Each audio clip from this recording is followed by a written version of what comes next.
Hey there, welcome to another episode of Baking with me in my kitchen space, and in today's episode I'll show you how I make my whipped cream. So stick around, and without further ado, let's get started.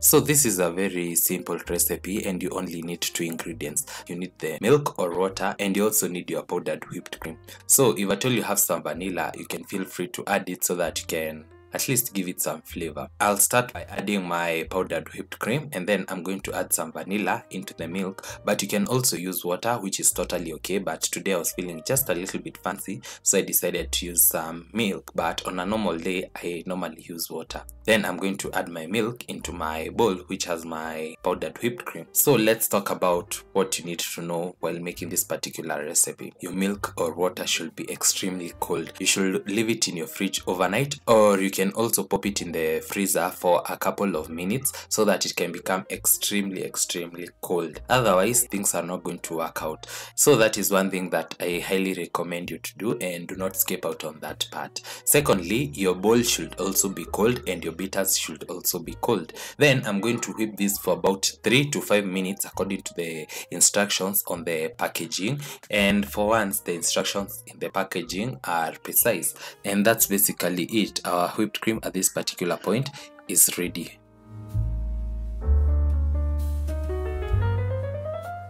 Then I'm also going to mix my whipped cream with some Swiss meringue buttercream, and this is just going to help in elevating the flavor, and it's going to become a little bit more delicious because, as you know, whipped cream is rather tasteless. So if at all you have some extra Swiss meringue buttercream, please try out this. Then I should mention that I like using the non-dairy powdered whipped cream because you can barely go wrong with it as compared to the other one that you buy when it's already mixed up. So I'll continue whipping this for another couple of seconds, and once everything is well combined, we are good to go. And I'm going to use this to ice my cake that I made in an episode that I uploaded yesterday, and I was basically showing you how you can bake without an oven. So I used my gas cooker and my pan to bake a cake. I showed you how to bake a red velvet cake without an oven, so you can feel free to check out that episode. Also check out more episodes on my channel, and I promise you that in this particular channel we have the best recipes. Also, let's talk about the measurements, and according to the instructions on the packaging,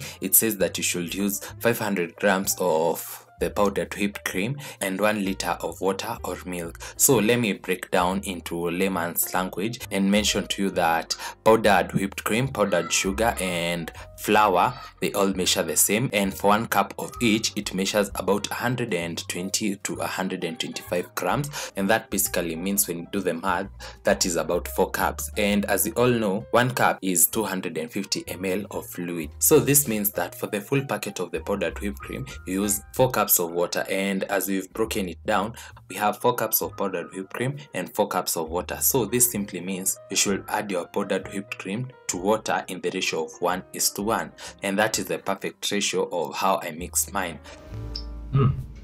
This is perfect. So that's pretty much it for today's episode. Don't forget to like, comment, share, and subscribe if you haven't, and I'll definitely see you in my next one. Bye.